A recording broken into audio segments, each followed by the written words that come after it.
Hare Krishna. We'll start the session by paying our obeisances to Srila Prabhupada. We'll also seek blessings from our Guru Maharaj. So, we are on our journey on to the 6th chapter of Bhagavad Gita, which is titled as Dhyan Yoga. So, this chapter is a little longer chapter with total of 47 verses.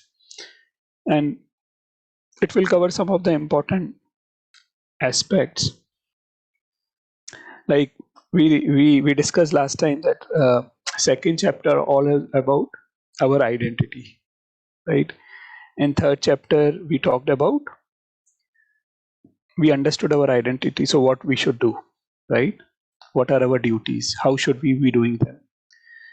Fourth chapter gave us the knowledge with which we should do our duties. And fifth chapter, if you know who you are, that you are a soul, what you are supposed to do with proper knowledge, then you will attain peace, right? And with that peaceful mind, what can you do? Meditation, right? Krishna in brief touched about meditation in 5th chapter, right? In the last 27th and 28th verses, right? So we will take that forward, right? Because Krishna wanted to sort of cover things, right? So that people should not question that. But Ashtanga Yoga was not not mentioned. So Krishna would mention everything and then place Bhakti Yoga as highest. Yogi Nam api sarvesham madgate antaratmana. Shraddhavan bhajate yoma same yukta tamomata. Yukta tamo means highest yogi, right? So for the sake of convenience, we have divided this chapter into 5 sections. Today, we'll try to cover the first section, which is advancing in Ashtanga Yoga, verse number 1 to 9. And thereafter, in subsequent sections, we'll cover the other 5 sections. Okay, so let's move on. Advancing in Ashtanga Yoga, right? Yeah. Now, who will like to recite this verse? The first verse. I will recite, Srimad-ji. Yes, please, Shanmukh Prabhuji. Hare Krishna. Hare Krishna.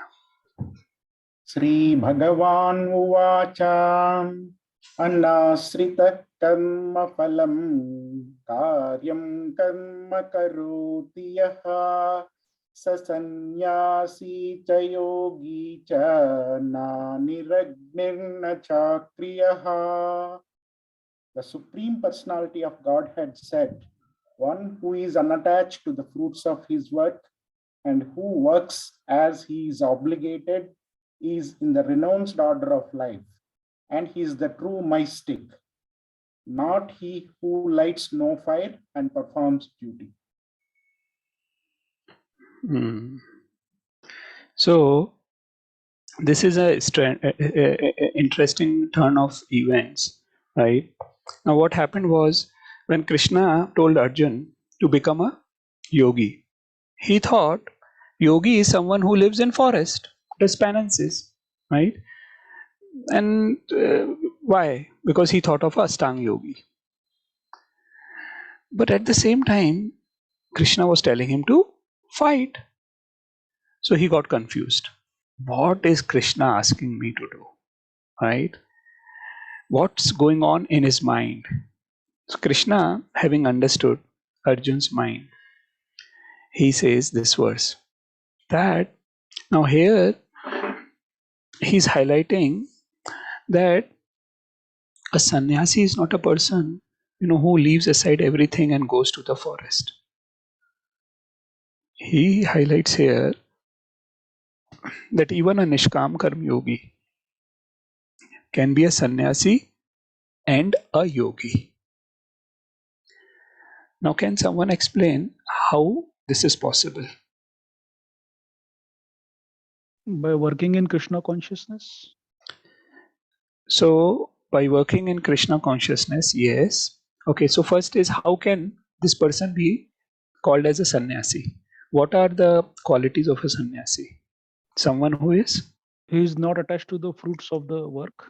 yeah, he Neither hate detached. nor, neither Yeah. Detached from hates. the. Yeah, sorry, go ahead. Yeah, no, Prabhu. Yeah, Shanmukh ji. I would let Harshad Prabhu speak. Okay, thank you, Shanmugh Prabhuji. Well, he is not attached to the outcome of the work, and then he is not deterred by, the good or the bad that comes on the way. Basically, yeah. Yeah, basically, in short, one who is not attached, is detached from the material world, right? And who is a yogi? Who is a yogi? The same, I think he works, he performs all his actions in Krishna consciousness, surrendering all the fruits of his work to Krishna. Right. Almost one and the same thing, but yeah, someone is saying something. I was just saying that someone who understands his position as eternal servant and who understands the connection with the Supreme Lord.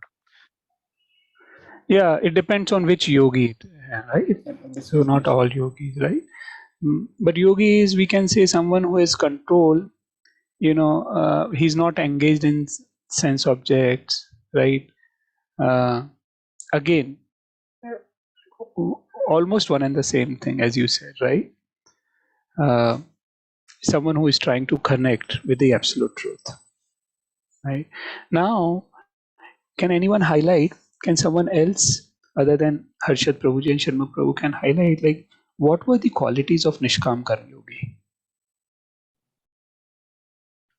He renounces the fruits of action. Though he does the action, he renounces the results. He will not expect anything out of the work being done. And he always offers the results to Krishna. Mm-hmm. Yeah. Someone else is want to contribute?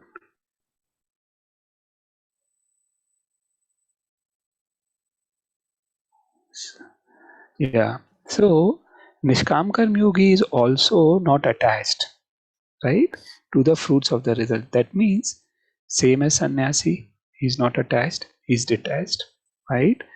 Now, as a yogi, right, he's also a yogi. He is looking forward towards absolute truth. He has control over his senses, right? So Krishna here is saying, one who is unattached to the fruits of his work and works as he is obligated, is in the renounced order of life, and he is a true mystic, right? Nor he lights no fire and performs no duty. So lights no fire means, not performing the obligatory yajnas, right? And not Rituals, rituals, and not performing their duties, right?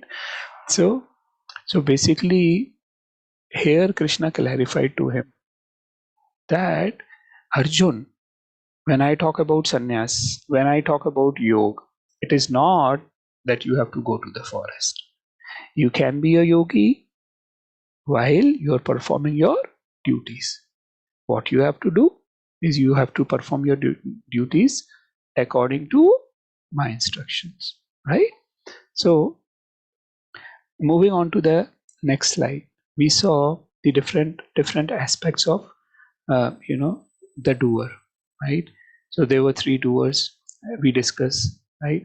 So when we realize that we are not the only doer, primarily it is with the support of Supreme Personality of Godhead as well as the material nature that we do what we do, right?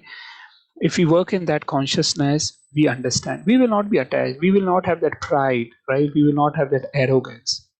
Also, moving to the next slide, we'll see, we discuss this aspect that uh, we'll have that equal vision, right? Equal vision. How that equal vision comes? When we realize we are soul and super soul in everybody. super soul in everyone, right? So 5.18, right? Vidya Sampanna. So we will not try to control, exploit, dominate, or abuse someone else, right? We will be compassionate towards other being, right? And now the next slide is very, very important for all of us. And hold on, like I will like one of you. I'll just try to select.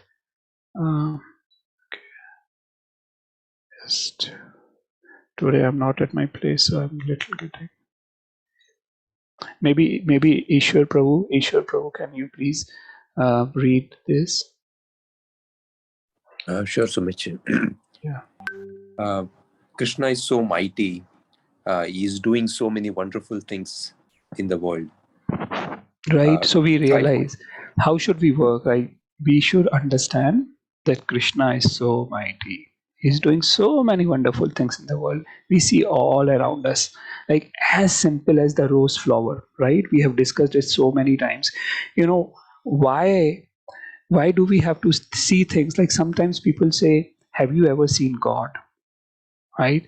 Now, if you have some gray matter, right?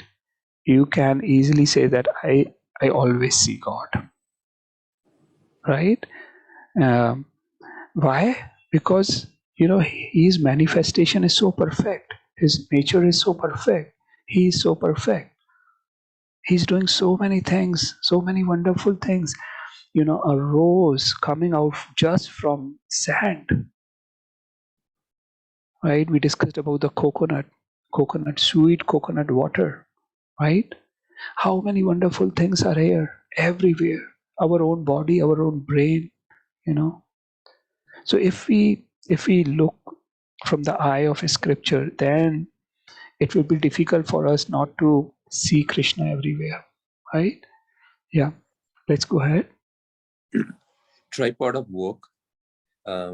Gradual detachment develops. Hey, sure, Prabhu, you're not well, huh? Yeah, I'm a little unwell, Sumit. Okay, so maybe Ramaya ji can read, right? So we'll from next point. So tripod of work, gradual detachment develops, right? How does detachment develops when we realize that we are not the only doer? Detachment develop in a sense that we will not be, not be of the mindset that only it's because of me. Ownership will not be there. Yes, right. When there is no doership, there is no no ownership, and then there is no enjoyership. So we will be detached, right? We will understand that things are done by Krishna. Things are done by material nature, which is servant of Krishna, right? So what is there for me to be proud of? Or what does belong to me, right? In that sense, detachment, right? That we'll be in the correct mindset. Our position will be correct. That what is what we will know. So we will not be attached, right? Yeah, we can go ahead. Lose controllership mentality. Right. So we lose controllership mentality. How? We discuss that when we see that, everyone is soul and there is super soul in everyone. So we'll not try to dominate anyone. We'll not try to exploit anyone, right? And we'll be totally dependent on Krishna. Yeah. Let me do my best and leave rest to Krishna. Yeah. Why? Why leave rest to Krishna? Because we can only do so much, right? Don't get into depression or anxiety, right? Uh, if something, if you try, and then also if something is not getting done, right? Or you are trying for some X result and Y is coming, and you should understand why is it so, right? Because Krishna wants that. Okay. Learn to let go things. Learn to let go things, right? Because we see hand of Krishna, we see hand of material nature. On failure, we will not be depressed, frustrated, as we know we are not the controller. Yeah. On failure, why should we be depressed? Because whatever Krishna gives is best for us. And why should we be depressed? Because anyway we were not the controller. We know this thing. Yeah. We should not try to lord over things. Yes, we should not try to lord over things. Bhoktaram Yagatapsam. He is the Sarvalok Maheshwaram. He's the controller of everything. Everything belongs to him. He's the ultimate owner, right? So nothing belongs to us. It is he to whom everything belongs to. If we work with this mindset, this leads to purification of activities, vision, and heart, right? And that is why Nishkam Karma Yoga is so important, right? Because if we artificially jump onto something else, then it will result in failure, right? So if we move on, we'll see how sometimes if people don't work with that mindset, what happens. Hmm? Who will read this? Who is this person on the slide? Ravana. Ravan, right? We all know. And how arrogant he was, how lusty he was, how proud he was. And all these things, all these bad qualities resulted in what? Not only his destruction, but destruction of entire dynasty. Right? So, Rajesh Ravi, you will read this. A person with purified vision will never speak with confidence and pride that I can do anything the way Ravana used to. Main Lanka Naresh Raman. So much of pride, so much of arrogance. Who is Ram? Just a human being. Don't you know who I am? That is what we all think. Why? How?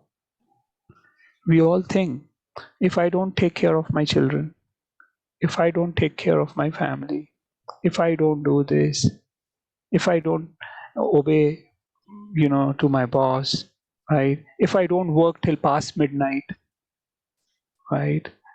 Then at what cost? That is important. If we work in Krishna consciousness, if we work with a mindset, as has been mentioned in the previous slide, we will understand that we are not the controller. We'll understand that Krishna will help us, right? If we focus primarily on our Krishna consciousness activities, then Krishna is there to help us, right? So that thing should always be there, that Krishna is always there, right? So in the next slide, we'll move on to the next verse, right? So here, now we understood that how Nishkam Karma is as good as sannyas and yoga, right? Because it's like amalgamation of the two, right? And even if one is desiring to practice Ashtanga Yoga, he should not give up Karma Yoga, Nishkam Karma Yoga. Why? Who want to read this 6.2? I'll read it. Yes, Prashad ji. Can I read? What is called renunciation, you should know to be the same as yoga or linking oneself with the Supreme. O son of Pandu, for one can never become a yogi unless he renounces the desire for sense gratification. Yoga and sannyasa are same. Detached action is same as renunciation. Although working a karma yogi, he renounces results of his actions. Sannyasi, his mind does not dwell on enjoyment of senses as yogi. So now what is important here? We saw that how a Nishkam yogi is a sannyasi, right? Now in this verse, what is being highlighted? That what is called to be renunciation, you should understand, is same as yoga or linking oneself to Supreme. O son of Pandu, for one can never become a yogi unless he renounces the desire for sense gratification. So this is important. This is very important, that how it is the same, right? And how you cannot jump onto Ashtanga Yoga unless you have purified consciousness working through Nishkam Karma, right? And we saw that how a Nishkam Karma Yogi is also yogi and a sannyasi. Right? Now, can anyone tell me, when we talk about one ashram, right? What do you mean by ashram? I think all the activities will be performed with Krishna as a center, whether it is Grihasthashram Yeah, or it should not be like for sense enjoyment. right. It should not be for the desires for sense gratification. I think all the activities should be performed with the center of Krishna consciousness, whether it is, Right. yeah, Very nice. And primarily, all of us are in which ashram? Grihasthashram. We are in ashram, right? Hmm. So, an ashram means that which gives you ashray. Ashray means shelter, right? So, spiritual life also means shelter, right? Which is provided by a particular kind of lifestyle. And what are the 4 different ashrams? Brahmachari, Brahmacharya, Vanaprastha, Anaprastha, Sannyas. Right. Now, which one is best out of this? Highest order is sannyasi. Not highest, like best. Grihastha. I think Grihastha feeds, takes care of all other ashrams or something. Mm-hmm. Because we are practically engaged in work in Grihastha. Yeah, see, every ashram has its own use, and it's applicable for a person in a particular consciousness. That is why we cannot say that this ashram is better than the other ashram. For example, if we are in a school, there are students in first class, second class, third, and fourth. According to their development, right? You cannot say, one is better than second, fourth is better. Like, it's made according to the development of a student. Similarly, all these ashrams are such that, right? It's not about change of clothes or change of place which makes one eligible for a particular ashram. What makes one eligible for a particular ashram is consciousness, right? So that is very important. These are all progressive stages for spiritual advancement, but these are not the goal, right? Because we'll see in 18th chapter, Krishna will even say, give up sannyas. Why? Yeah, that the what is the goal? Goal is Krishna consciousness. Reaching the supreme. Yeah, loving Krishna, right? Working in his consciousness. So when we are all in Grihastha ashram, we have to be careful about one thing, because Grihastha ashram can become like a cocoon. If we move on to the next slide, how can a Grihastha ashram be cocoon? Because there are a lot of bondages. Family enjoyment, right? And partying, expanding business, workaholic, movies, and whatnot, right? So we can get entangled, because what we have is, if we use our independence in an incorrect way, then it will lead to entanglement. And we have seen, what can happen to a silkworm inside the cocoon. We make all these things which will be the cause of our bondage, cause of our fall down, falling from the 900th stair, right? So we should be careful when we are talking about all these things, anything other than Krishna consciousness, whatever it can be, it's very risky. Every ashram has its own responsibility, right? In brahmacharya ashram primarily is all about study, right?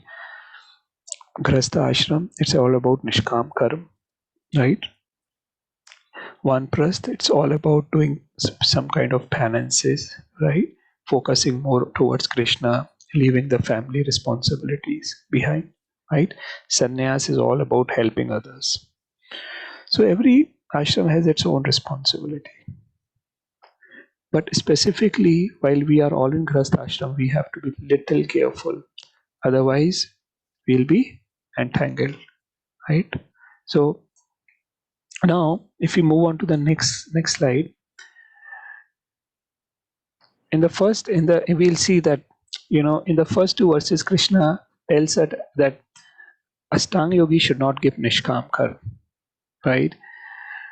But should carry the Nishkam Karma in parallel to the initial stages of Astanga Yoga, right?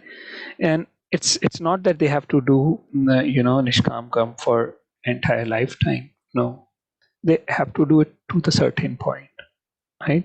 So, which brings us to the third verse. Lavanya ji, you wanted to recite? Yes, Guruji. Yeah. आरुरुक्षोर्मुनेर्योगं कर्मकारणमुच्यते योगारूढस्य तस्यैव समः कारणमुच्यते. For one who is neophyte in the eightfold yoga system, work is said to be the means, and for one who is already elevated in yoga, cessation of all material activities is said to be the means. So here Krishna is describing primarily two stages of Ashtanga Yoga, and it is not just limited to Ashtanga Yoga. It's basically all the yoga, and it is also related to the yoga ladder. There are primarily two stages, Aruruksh and Yogarudha. Pardon? Yogarudha. Yeah, Arudha, right? Aruruksha and Arudha. There are two stages. Aruruksha is like a launching pad, initial stages, initial 4 stages of the Ashtanga. Yam, Niyam, Asan, Pranayam, Pratyahar, Dharana, Dhyan, and Samadhi. So the first 4 are primarily the launching pads, right? They are like ascending stages, what we call Aruruksha. Then the next 2, Pratyahara and Dharana. Right? Shanmukh Prabhuji, you were saying something? No. Pratyahar. Ahar. Ahar means eating something, right?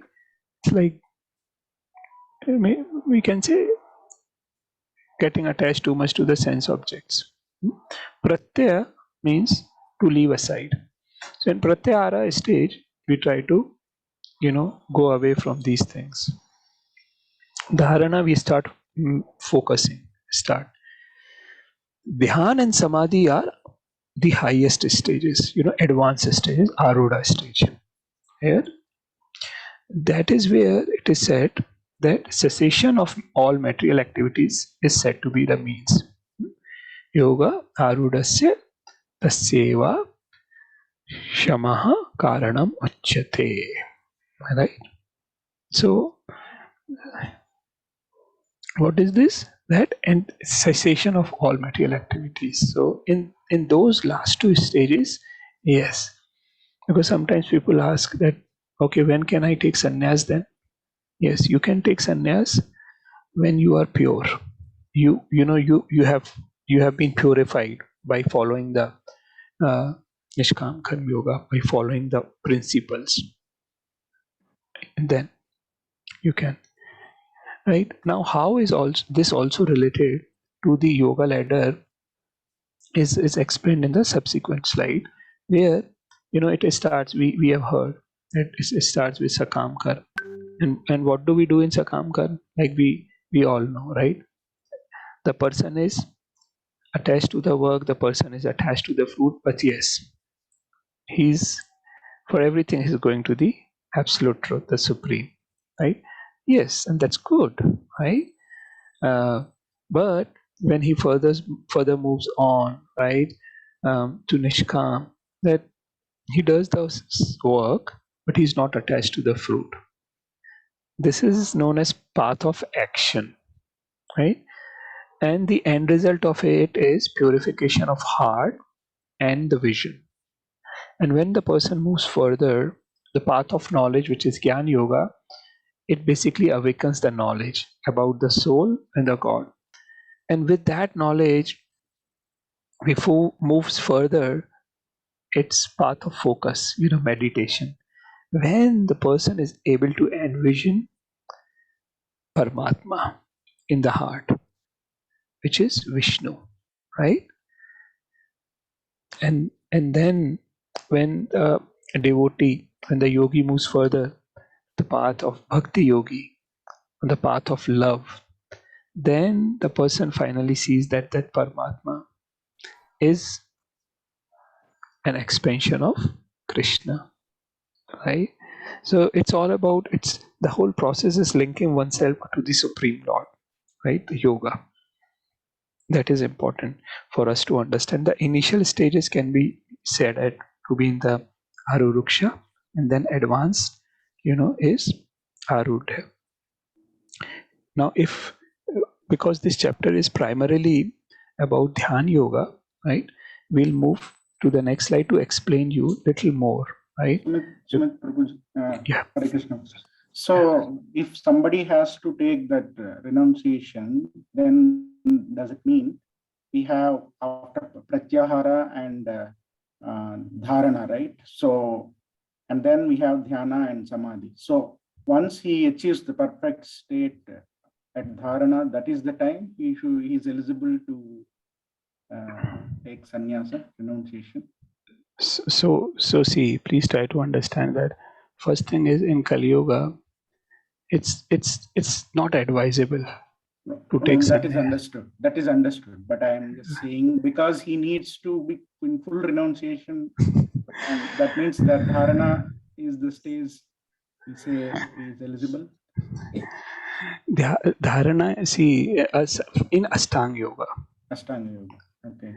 Ashtanga Yoga is something which was applicable for which yoga? Ashtanga Yoga is applicable for which Dhyana Yoga. Yeah, that Dhyan or Ashtanga Yoga. So we have 4 yogas, right? Satyog, Treta Yoga, Dwapar Yoga. Yeah, right? That was applicable for which? Kruta Yoga. Krita Yoga, right? Satyug primarily, right? So please try to understand that Krishna has refuted, has highlighted Nishkam Karma Yoga is as good as Sannyas and Yoga, right? In the starting. And towards the end, again, he will say the same thing. Yes. So Ashtanga Yoga, he's explaining. And I don't want you to lose, you not to have basic understanding, right?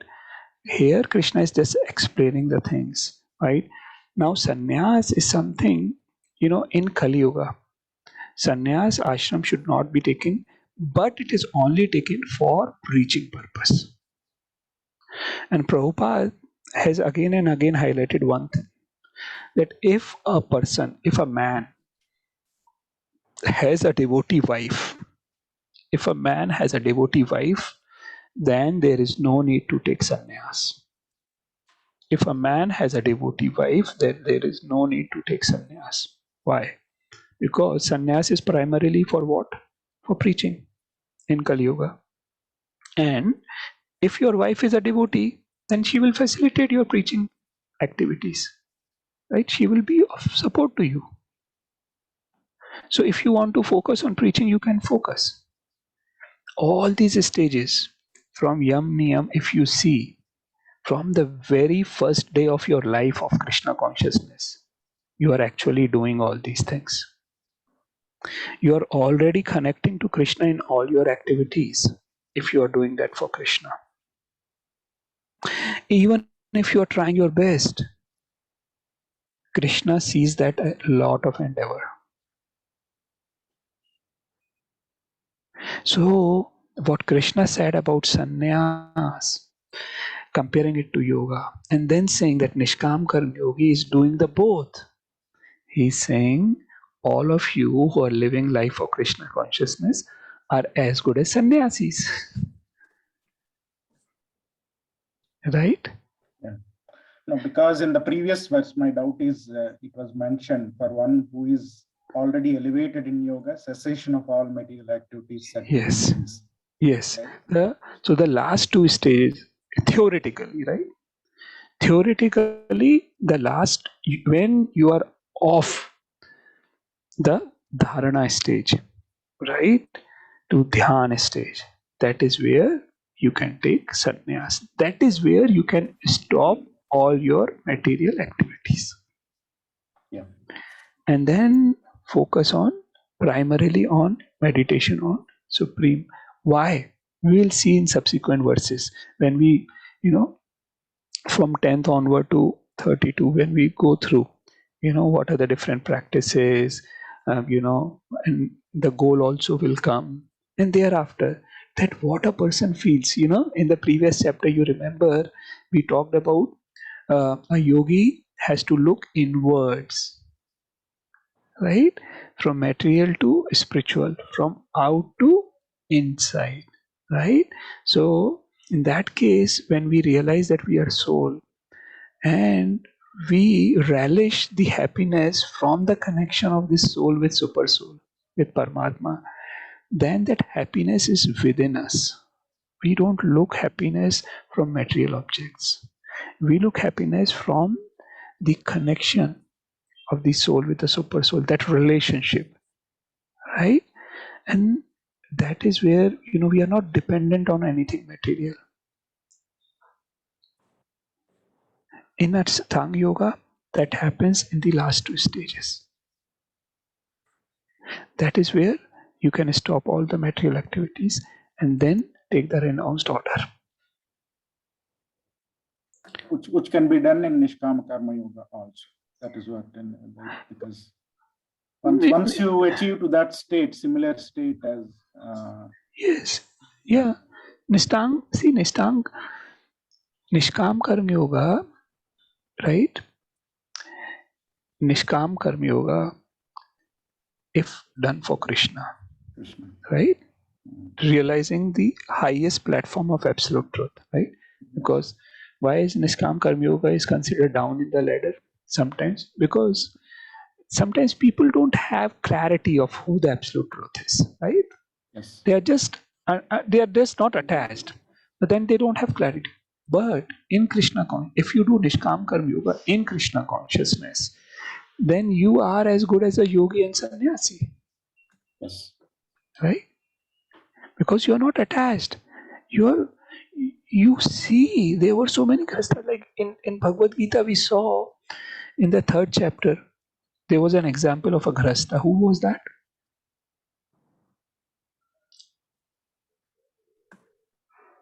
Janak Maharaj. Janak Maharaj. Right? There was an example where Krishna said, they are people. And then Krishna highlighted thereafter what? 3.21. Yadhyadacharati Shrestha. That you have to follow in the footsteps of leader. And Krishna wanted Arjuna to be like that. Even if you are qualified, you Yadhyadacharati Shrestha. You as a leader should do Nishkam Karma. That has in itself everything. Right? Is it helpful, right? Yes. Prabhuji? Yes, Prabhuji. Huh? Any other question on this? Okay. So, will someone like to read this? Santosh Prabhu can read. Yeah. Hare Krishna. Hare Krishna. So the stage 1 to 4, Yagerukyasu, the practitioner of yoga desiring to rise to the stage of steady meditation produces his elevation by prescribed action karma because that purifies his heart. In other words, the aspirant of steady meditation does not have complete purity of heart. In stage 5 to 8, Yogaruddha, a person is said to be elevated in yoga when, having renounced all material desires, he neither acts for sense gratification nor engages in fruitive activities. Bhagavad Gita 6.4. Right. So Yoga Ruruksha stage is the initial stage, right? Thanks, Santosh Prabhuji. And we said that they purify their heart by practicing Nishkam Karma Yoga and also by following some rules and regulations. In the Yoga Ruda stage, one is already highly elevated, because the person has renounced all material desires. He doesn't act for sense gratification and not for any karmkandic activities. Right now, in the next verse, all these stages are again written there, right? So you can see, right? So yeah, you can click all on that. So it starts with yam. Yam is like, don'ts, prohibitions, right? And then niyam is what you should do, right? So please try to understand, when we today talk about Ashtanga Yoga, what is like today there is a yoga day, right? So what people do is Only asana, asana and pranayama. asana pranayam. And has anyone seen that someone distributing pamphlets of yam and niyama to them? No. If they distribute, what will happen? They will run like the fastest sprinter. Oh, why? They will run as fast as they can come. Oh, you please carry on with your asanas and pranayam. We don't need this. We want to go to the bar in the evening. What for are they doing pranayam and asana? Sense gratification. Bodily and well-being. health. Superficial physical comforts, physical well-being. That's their aim. They don't even know why of yoga, right? So that is where we see that how spiritual life, spiritual things are being used for superficial material or political gains, right? With no connection with the spirituality, no connection at all.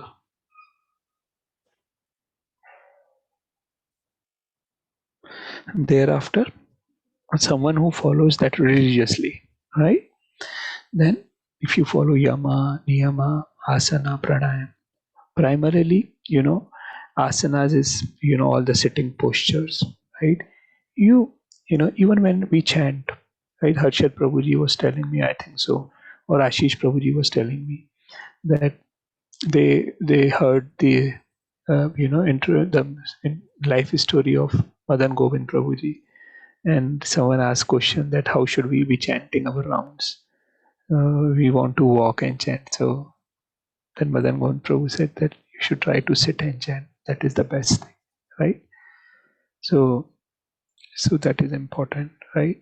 See, these things are important. These rules are not just applicable for Ashtanga Yoga; they are applicable for all. So what we have to become is sincere. There will be undoubtedly some discomfort, right? We can worry also about our health. We can worry about other engagements, right? But you can take care of your health in the evening also. You can go for a walk, right? You can do some activities. For now, for during the Brahma Muhurta, right? If we chant our rounds before the sun rises, right? That is the best time. In sitting posture, um, what we do is we first wake our God, Lordship, deities at home, right? We do a aarti to them. We place Tulsi Maharani. So all these things help us to meditate, right? Now, what do we do when we are all together chanting? That helps us to meditate, right? We were chanting individually at our homes, and now when we are chanting together, right? It is helping us to meditate. It is helping us to focus, right? Why we are completing the mind control chart? It's all about yam and niyamas, right? What we have to do, what we don't have to do, right?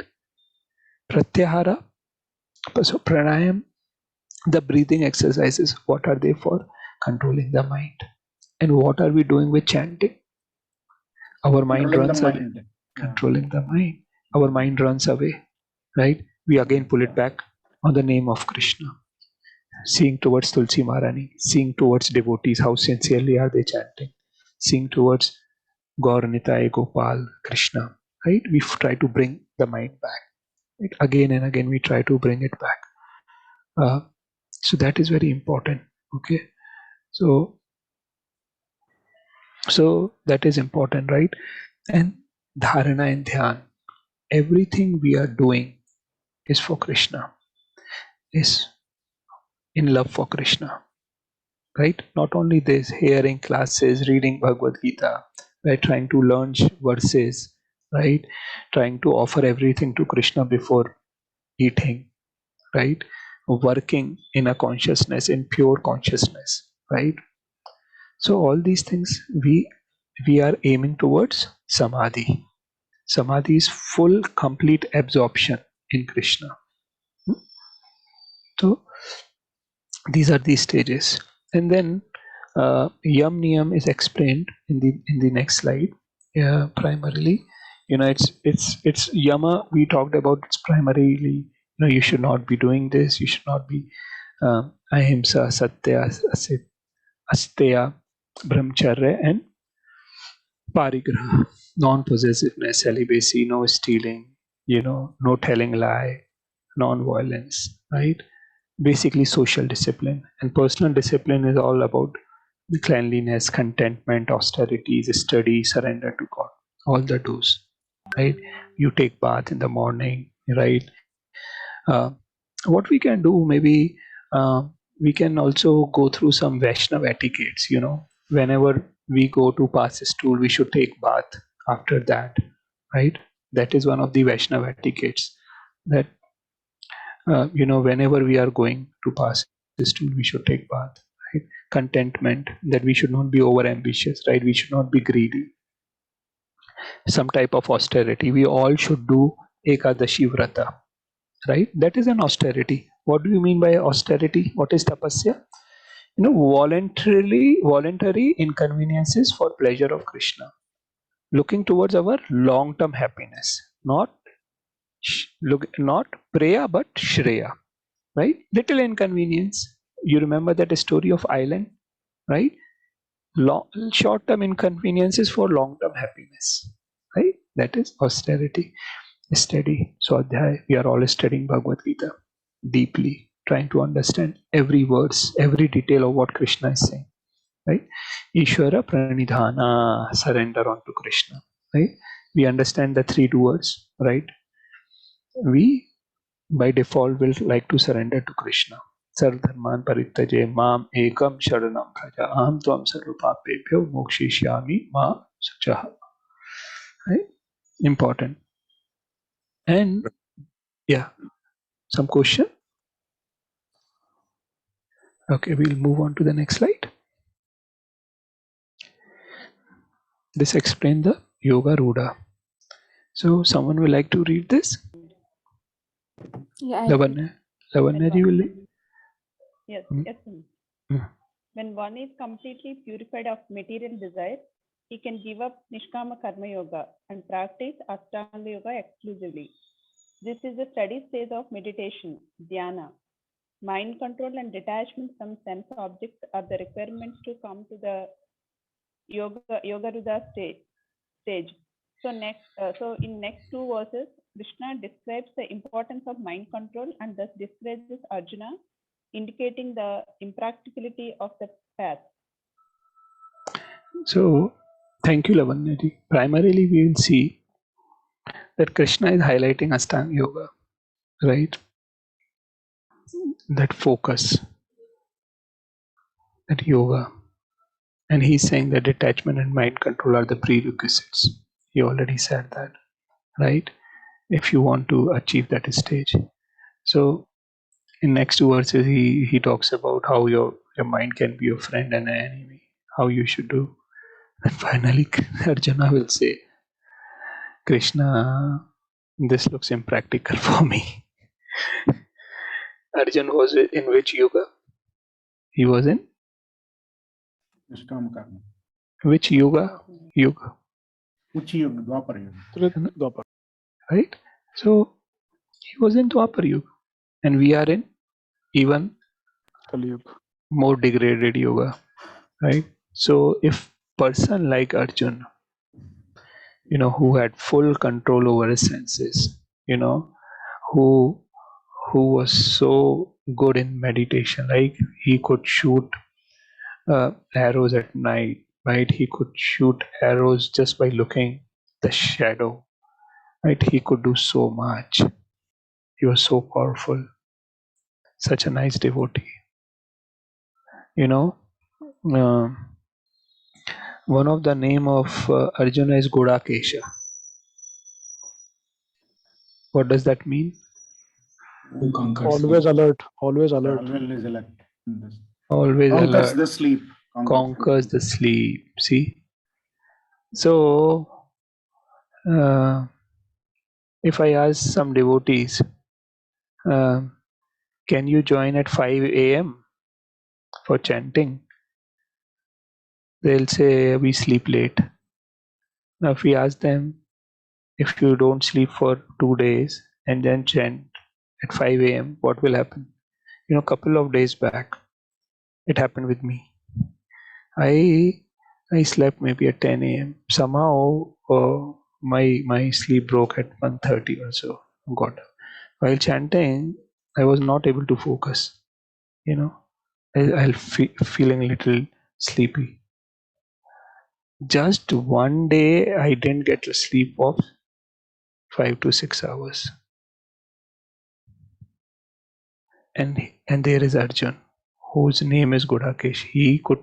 He had full, control over his sleep. And he's saying, I'm sorry, this looks impractical to me. Right? So what is mentioned here is basically what Krishna is trying to highlight is the impracticality and trying to discourage Arjun towards this. Right? So any question on this? Okay, so we'll move on to the next slide. Okay, so Harshita Mataji will read this. She wants to recite. Yeah. उद्धारेण आत्मनात्मानाम् अवसादयेत् आत्मैव हि आत्मनो बन्धुरात्मैव रिपुरात्मनः. One must deliver himself with the help of his mind and not degrade himself. The mind is the friend of the conditioned soul and his enemy as well. Now you all are reciting the verses very nicely. All thanks to our Shanmukji. So this verse says, mind is both friend and enemy. Uddharet. One must deliver with one which can deliver the soul. And then avasadayet, one which can take the soul downwards. So this same mind can take the soul upwards, and if not properly used, can take the soul downwards. Atmeva hi atmano bandhur can be a friend, and atmeva ripur. Ripur means enemy. Atmana of what? Of the soul. So here word Atma is not only used for only mind, it is for the soul. It's not only used for soul but also for mind. For mind, both. Right? Sometimes it is Atma is also used for body. So we'll see there in Sanskrit these words are used interchangeably or for more than one thing depending on the context they are used for. Right? So we also see the word Brahma. So sometimes it is used for supreme personality of Godhead. Right? Sometimes it's used for Brahman. what? For Brahman, right? For even sometimes for living entity, sometimes also for material nature. As we go, we'll see, right? So here, basic is that mind can be your friend and an enemy depending on how you are using, because mind is the key thing. If you are able to control that mind can be your friend.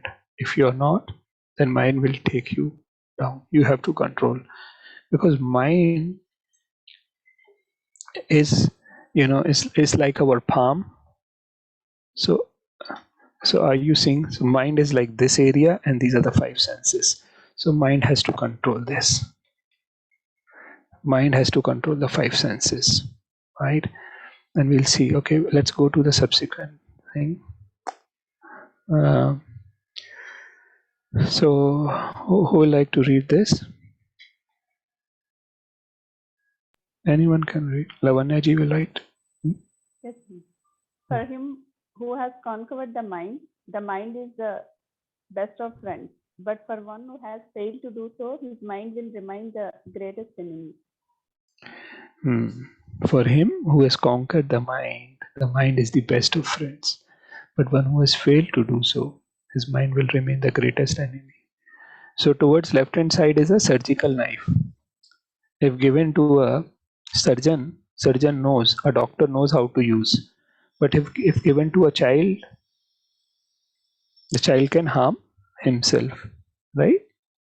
So the same thing can be of use, but same thing can also cause harm. Similarly, the key can be used to unlock and to lock, right? So it is very important how to control the mind, how to use the mind. We have seen it, right? So okay, if we move on, what does the mind actually wants? What is mind looking for? Peace. Peace. You know what? We are all running in a way. When we are a child, we want to play. We run after different attractions, right?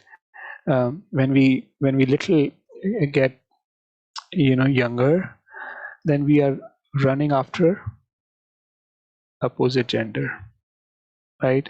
When we little grow further, we are running after getting jobs or businesses and all, right? After working and all, and thereafter money comes. Running after money can give you everything, and thereafter we are running to the, when we grow old, we run to the hospitals. Are we running for peace? Are we after peace? No, we're just running. And then finally we'll say, when a person dies, rest in peace. Arey Baba, whole life he was running. How will he rest in peace, you tell me? Shanmukh Prabhu? Yeah. Does it look practical? You are No. running all through your life from childhood till old age. Can you be in peace? No, Bhagavad not Gita one. is telling you how to be in peace when you are living, not Yes. rest in peace. So that is the difference. So people are running for superficial happiness. Going to the next slide. But they don't know. They don't know what? 3.10. They don't know 3.10. What is 3.10? Sahayagnya praja srishtva. Sahayagya praja Praja srishtva. srishtva Provacha provacha prajapati. prajapatihi anena prasavastham Esha esha vostvista kamadhuk. that Krishna has created this world for us to perform yajna. And by performing the yajna, what is the yajna? Hare Krishna, Krishna Krishna, Hare Hare, Hare Ram, Ram Ram. If we perform the yajna, then we will achieve happiness and liberation. But these people, they think that they can achieve happiness by the next slide. Happiness by accumulation of things, exploiting others, supply the needs of senses more and more and more, which is going to take you towards more and more and more towards hell, association with opposites, right? But this is our definition of happiness, huh? Unfortunately, this is what we think. So if you move on, you'll see like why then the mind is driving us crazy. Why? Because we are looking for the right thing in the wrong place. And the next slide is showing something amazing. What is this? You're looking for water in? Viraj. Yeah. Yes. So you will not get water. This is just an illusion. Illusion of happiness. Right? And if we move on, because we have wrongly set goals in our life. If we move on, yeah, the mind frames the goal depending on what it hears. You make money, you are just a normal graduate. Only if you had done an graduation or post graduation the way Shanmukji did, then you could have been happy. So maybe you'd have to take birth again, do it from IIT, then do MBA from IIM, right? And then only if you join what Qualcomm, right? So can you be happy, or Broadcom, right? So achieve this and that. Why? Because people are telling that, advertisements are telling that you do this, you will be happy, you do this. But Gita says something else. What does Gita say? If we move on, this is what we recited last time. Harshad Prabhu, you will recite this. Yehi samsparsha bhoga dukkhayo evate adyantavantah kaunteya nateshu ramate buddha. An intelligent person does not take part in the sources of misery, which are due to contact with the material senses.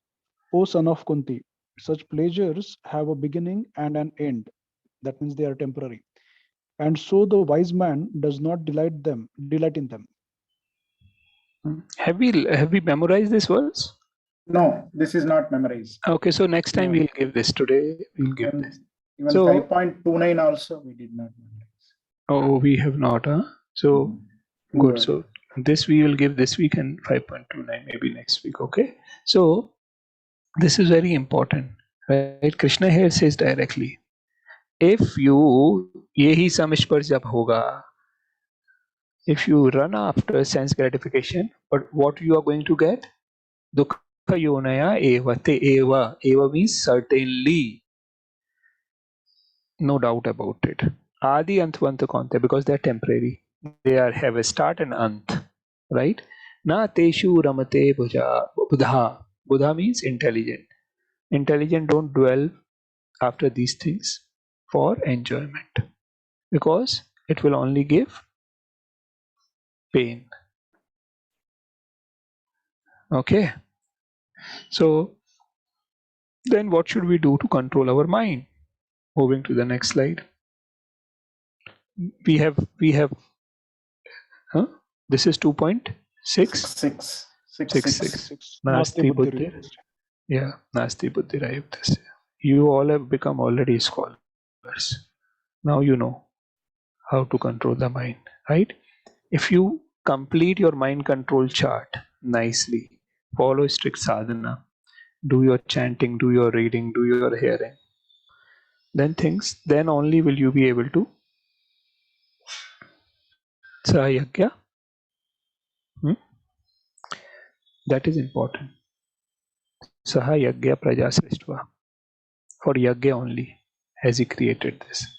If you don't do the Kali Yuga Yagya, Kalo Tadhari Kirtana. That is very important. Right? So we'll move on. Now this is an important words from Katha Upanishad. We give this to our dear friend Shanmukh Prabhuji to recite. I'll try some. You can do the best justice to this. Hare Krishna.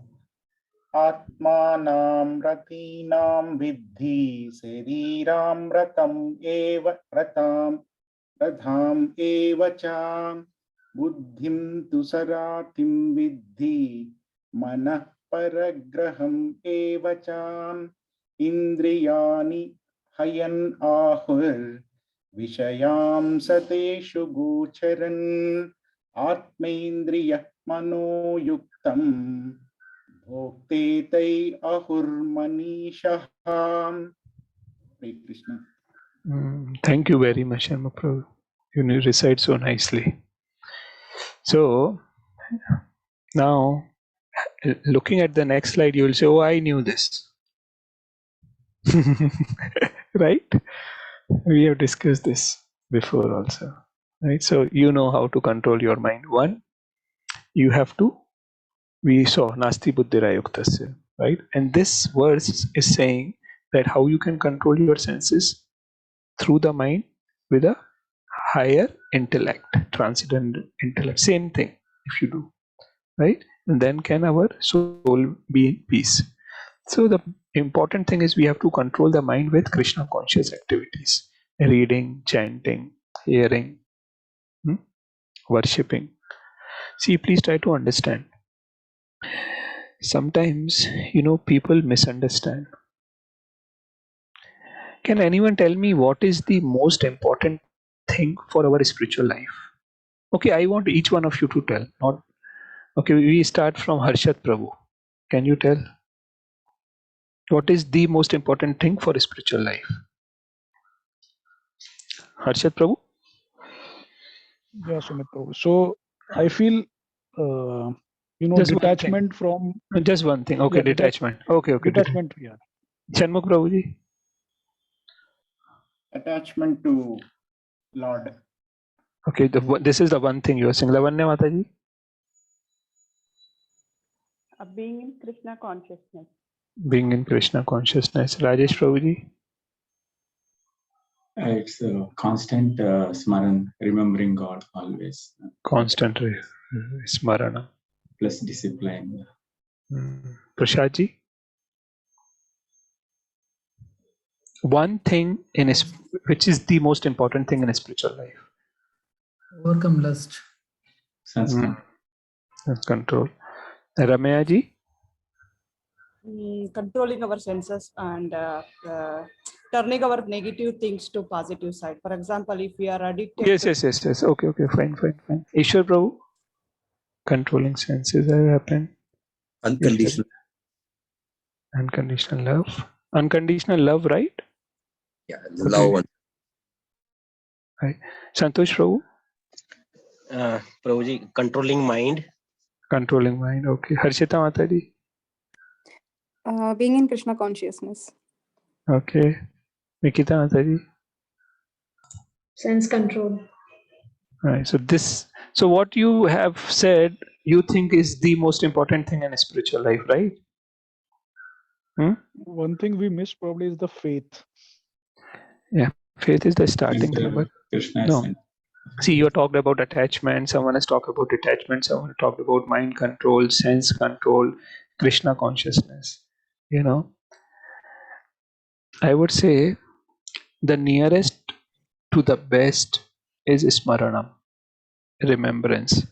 And can anyone recollect what gives you the majority of points on sadhana chart? Chanting. Please always remember, Prabhupada used to say, 99% of your spiritual advancement depends on chanting. That chanting will help you with everything. Nasti buddhirayuktasya na chayukta. You don't have to endeavor. Please try to understand when you are talking about attachment, when you are talking about detachment, you are talking about sense control, mind control, whatever you're saying. Why? Because the chanting Nam Chintamani Krishna Chaitanya Ras Vigraha Purna Shuddho Nityamukto Abhinnam Nam Namina. There is no difference between Nam and Nami. There is no difference between Krishna and Krishna's name. You focus. How do you control your mind? By bringing it back on name. When you are chanting Hare Krishna, Krishna Krishna, Hare Hare, Hare Ram, Ram Ram. The mind is going, bring it back to the name. Hear the name. Hear the mantra. Senses will be in control. If mind is in control, senses by default will be. What attachment will you have if your mind and senses are focusing on Krishna? Right? You don't need any endeavor for detachment. The one nice answer I liked was Smaranam. Smaranam, constant Smaranam. The chanting helps us to always remember of Krishna. Whatever we are doing in our spiritual life, we should always remember that the aim is to always remember Krishna. The aim is to always remember Krishna. Right? Chanting is the most important. What we are studying now, Bhagavad Gita, we are using our intellect. Right? Changing our intellect. Right? But please try to understand, never forget the example of Taj Mahal. What we people are doing is trying to draw a picture of Taj Mahal when someone is telling you. But actually, the picture will be revealed inside our heart like a television. You see everything by Krishna. When you follow chanting and hearing and reading, please read the verses 10.8, 10.9, and 10.10. If you see what Krishna is saying in 10.9, he's saying about remembering, he's saying about discussing, chanting, he's saying about hearing. And if you do these three things, Dadami Buddhi Yogamtam, I will give you Buddhi. What we are doing now is trying to understand Krishna, which he likes. Why? Because we are using our intellect. Okay, so that is very important. Now it's we started 4. Okay, so we'll move on. So effects of sense control. Okay, so now we move on to this verse, 7th verse. Yeah. Oh, this is what we did. So this is effect of sense control. This is what we did last time, right? 5.7. Yoga yukta vishuddhatma vijetatma jitendriya sarvabhutatma bhutatma kurvanapina lipyate. The person who is fully in control, he is sarvabhutatma bhutatma, right? Everyone loves him, he loves everyone, right? And he's never entangled by the work. So someone with whose mind is in control, right? He's in control of his things. Yoga yukta vishuddhatma, he's pure soul. Vijitatma jitendriya, he has control over his mind, he has control over his senses. Everyone loves us, he loves everyone, right? Kurvanapi, no work can entangle him, right? Okay, you saw how mind control helps us. So if we move on, we'll just see symptoms, right, of this. Symptoms of a person in yoga ruda stage. Some who will like to, Prashadji, you like to read this?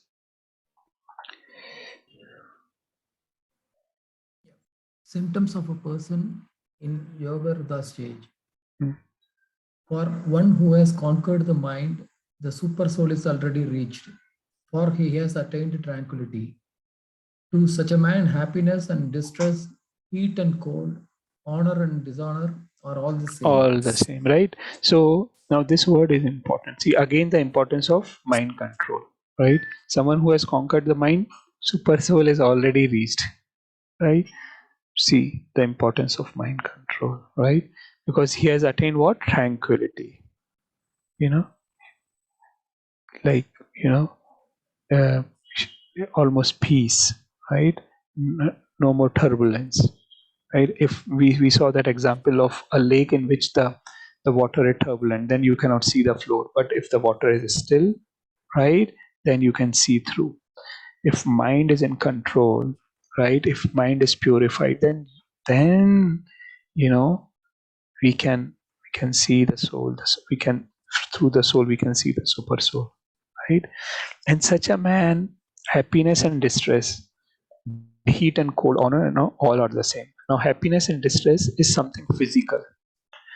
Okay, heat and cold, something, our mind, heat and it's cold, right? uh, Honor and dishonor, it's our ego. So it's going more subtler. They will all be same, all at a physical, mental, and a subtle level.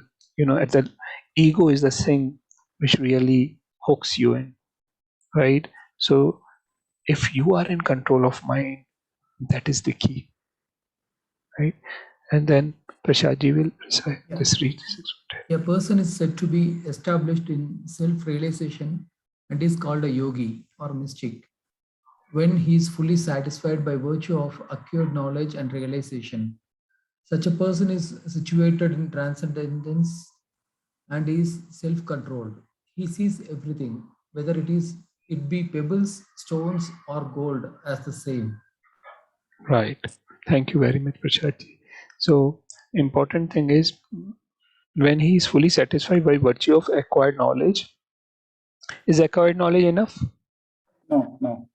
Realization is important. Gyan and Vigyan. Vigyan. And Vigyan will never come unless we practice. That is why just reading Bhagavad Gita, just hearing, will not help unless you chant, you live the life of a devotee. Do the devotional service. Practice all the 4 regulative principles. Then the realization will come. Then you will relish the spiritual life, Krishna consciousness life. Right? Such a person situated in transcendence and is self-controlled. He sees everything, whether it is a pebble, stone, or gold, as the same. Right? As the same means, because he's utilizing everything for Krishna. And Prabhupada has a very good purport on this. I want Krishna, Prabhuji, 6.8, and he sees everything same, and he is. ऐसा कौन सा 16 घंटा हमेशा follow करता रहता है? Okay, just asked to. Okay, yeah. Please go ahead. He has acquired knowledge and realization. So if you look at 5.18 also, it looks very similar to this verse, that what we learned. He sees Brahmani Gavihastini. And here he sees pebble and pebble, stone, and gold as the same. So what's the difference in the context? Right. So that verse in which he sees the dog eater and that and everything, right? So we discussed about that.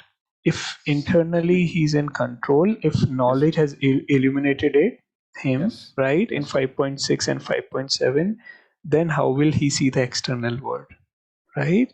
And here again, if the mind is in control, right, how will he see things? Yes.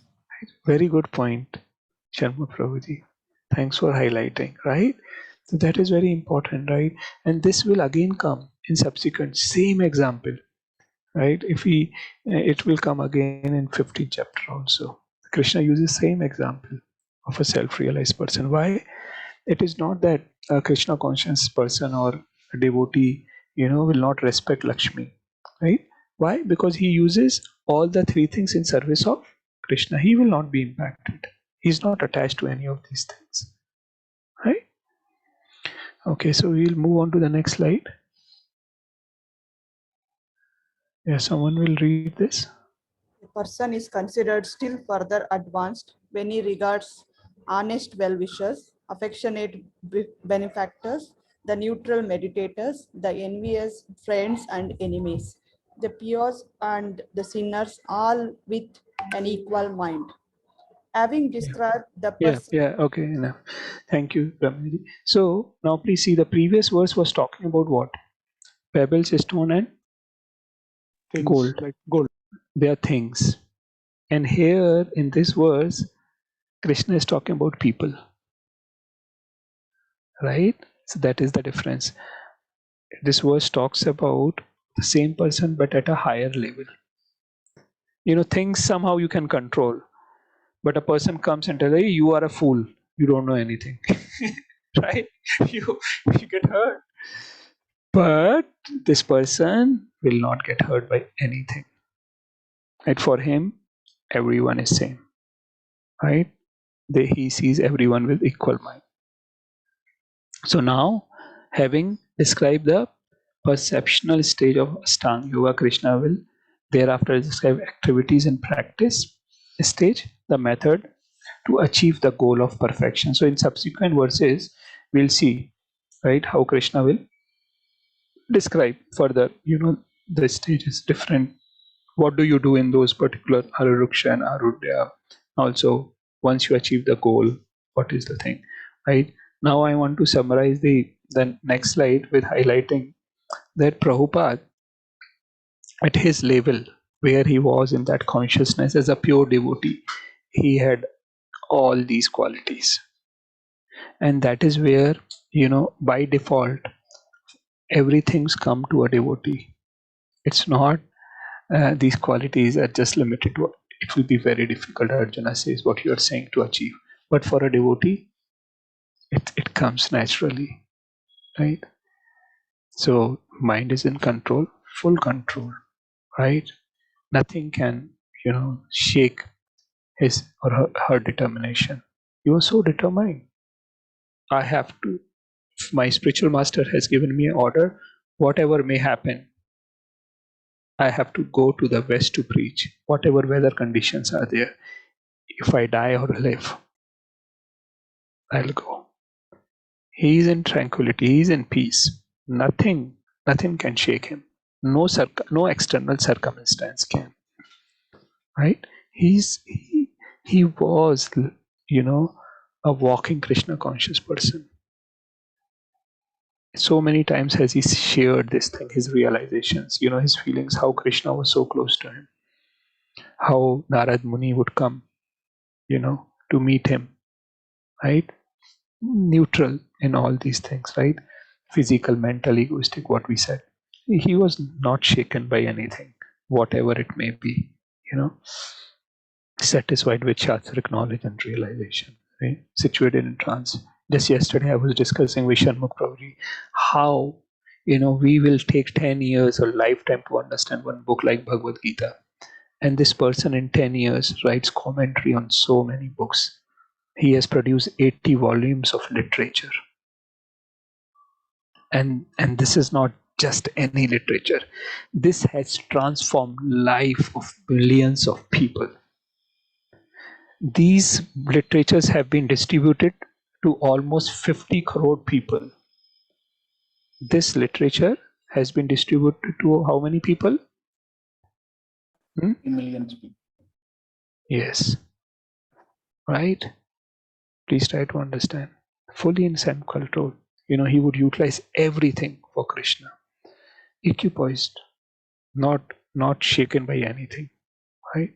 So we should be confident on what Krishna is saying. If we do our basic thing, right, we control, if we, try to follow our sadhana, read books, hearing gradually, and we have to put endeavor, like we cannot, if you want to fire a wood, you cannot pour water on it, right? So keep in, one focus of your life. There will be challenges, undoubtedly, but every challenge will only make you stronger. Okay, so with this, we'll end this session. I just want to check if anyone has any question. We are right on time.